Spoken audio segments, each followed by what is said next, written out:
What is up guys, Jarv here, back today jumping into Destiny 2. We are back with another This Week in Destiny, taking a look ahead at everything that you can expect for the up and coming week. So if you want to find out more about the seasonal finale, the return of the final Iron Banner of Season 15, all the dares loot for the up and coming week, the weekly rituals, and what Tess has available for Bright Dust this week, then be sure to stick around and enjoy the video. If you do enjoy the video, be sure to leave a comment and rating down below, and remember to subscribe for more Destiny 2 content. Just over 70% of the viewers on the channel aren't currently subscribed, so be sure to hit that red button and ring that bell to make sure you don't miss an update. But without further delay guys, let's jump into the video.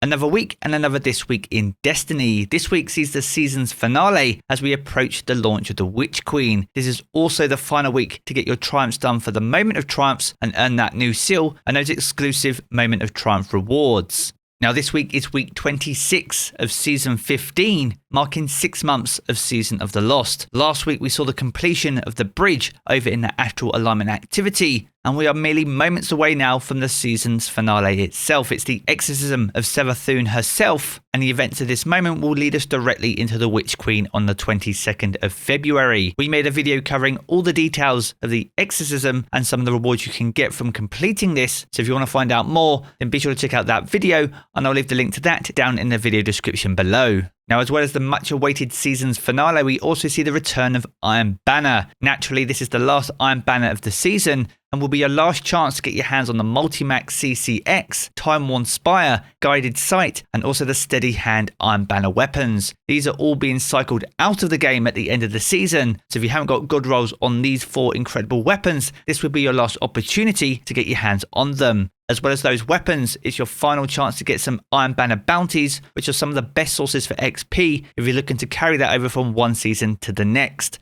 And on top of those, it's important to make sure that all engrams and other rewards are claimed before the end of the season. Any rewards that are not claimed from ritual vendors such as Zavala, Shax, Drifter and Saint 14 will be lost at the end of the season. So if you have any outstanding rewards, make sure to pick those up to make sure you don't miss out on them. Now moving on to the Dares of Eternity, we have some new armor and weapons available for the up and coming week. As for armor, we have the Braytech suit set returning to rotation. So if you're still collecting some of these armor pieces for your transmog collection, be sure to run this activity, and these have a chance to drop from any legendary engram during the activity or upon activity completion. The same can be said for the Lost Pacific suit set, which is also available. However, you can currently pick this up at Xur up until Tuesday's weekly reset, so if you want to save some time, be sure to pay him a visit and add that to your transmog collection. As for the weapons this week, these are from the General World Loot Pool. This includes the First In Last Out, the Lonesome, Gnawing Hunger, the Night Watch, Main Ingredient Fusion Rifle, the Ikelos SMG, the Long Shadow, the Strong Sybil, the Toil in Trouble, Last Petition, the Wishbringer, the Last Dance, and also the Ikelos Sniper Rifle. There's some really strong weapons in the loot pool this week, so if you missed out on that god roll of the main ingredient from Xur many moons ago, this could be your opportunity to get one as part of the Dares Eternity loot pool. Now moving on to the Vault of Glass, we have a new raid challenge. This can be found over in the Confluxes, and this is called the Wait For It challenge. Now to complete this, every yellow bar wyvern must be killed as they're sacrificing themselves to the Confluxes. This one is most definitely all about communication and timing, so be sure to get those fire teams together to get that challenge done. Now if you can complete this on the master difficulty, you'll be able to get your hands on the new time loss weapon this week, which is the Vision of Confluence. The Vision of Confluence is one of the best scout rifles in the game, and scout rifles in fact are going to be very strong next season, so if you haven't got a good one just yet, be sure to run the challenge to get your hands on one. And remember guys, each one comes with second perks in the 3rd and 4th column too, essentially guaranteeing a god roll each and every time. Now moving on to the rest of the weekly rituals, we have a new Nightfall and Grandmaster Nightfall for this week. This can be found over in the Lake of Shadows, which is one of the fastest Nightfalls in the entire rotation. It's the perfect opportunity to earn some final endgame upgrade materials, such as Ascendant Shards and Enhancement Prisms. But if you've got those in abundance and you're seeking weaponry instead, then the Hothead is also available this week. The Hothead is one of the best rocket launchers in the game and can roll with things like Tracking Module and Explosive Light.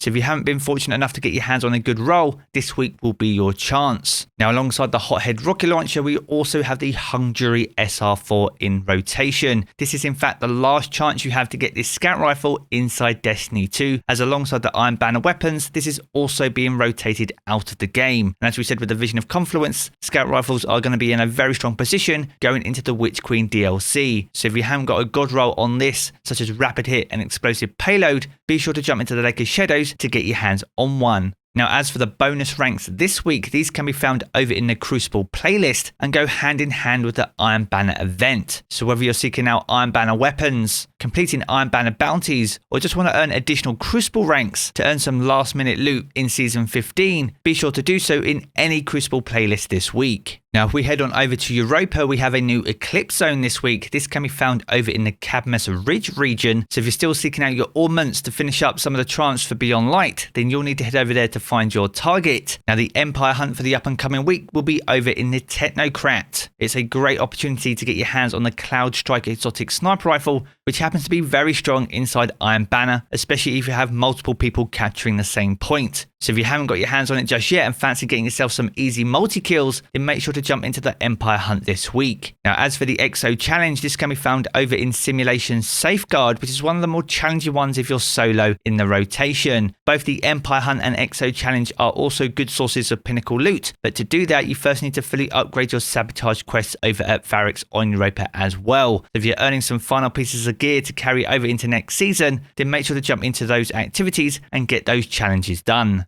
Now, next up, we're going to look at the Lost Sectors, and these are for Tuesday, the 15th of February only. Now, the Legend Lost Sector can be found over on Europa, over in Perdition. Now, if you can complete this successfully, you have a chance to get your hands on some exotic gauntlets. So if you need a new pair of Icefall mantles, no backup plans, or necrotic grips, then make sure to head over there to get your chance. Now, as for the Master Lost Sector, this can be found over on Europa 2, over in the Bunker E15. Although instead of gauntlets, this will be offering exotic boots, a perfect opportunity to get a new pair of Path of the Burning Steps, Star Eater scales, or even the boots of the Assembler. So whether you're looking for god rolls on any of those exotics, or you're just looking to fill out your collections before the new exotics next season, make sure to head over to those Lost Sectors to get your hands on them. Now, with all the weekly rituals out the way, it's time to move on to one of the most important parts of the week, and that's what Tess has available for Bright Dust in week 26 of Season of the Lost. Now, over in the featured Bright Dust section, we have the Robot Dance. This is a legendary emote, a brand new one for the 30th anniversary pack, and you can pick it up this week and it will set you back 700 Bright Dust. Alongside that, we have the Mud Cake Monstrosity, an exotic sparrow introduced with the 30th anniversary pack as well. Now, this forms part of a cosmetic set, so if you're completing your collection, you can pick it up this week for 2,500 Bright Dust.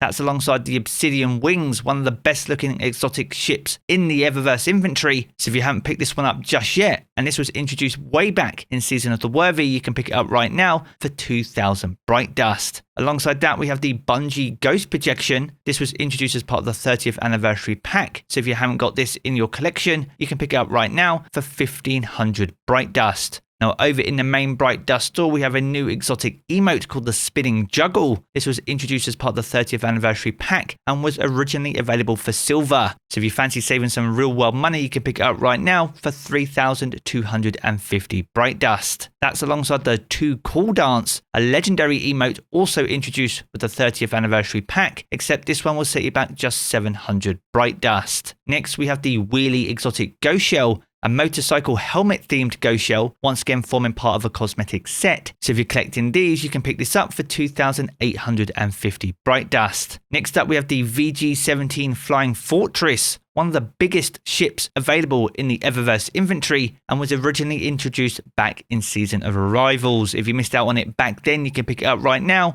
for 2,000 Bright Dust. Next up, we have the Star Devil Racer, an exotic sparrow that was introduced back in Season of the Hunt. So once again, if you missed out on it way back then, you can pick it up now for 2,500 Bright Dust. That's alongside the Helm of the Exile Ghost Projection, a Trials themed Ghost Projection, once again forming part of a Trials cosmetic set. So if you're collecting these, this will set you back 1500 Bright Dust this week. And the final item on offer is an exotic weapon ornament for the Xenophage, and that's called the You Think You're Big Time. This was introduced as part of the 30th anniversary pack and was originally available for silver back in week 9. So once again, if you fancy saving some pennies, you can pick it up right now for 1250 Bright Dust.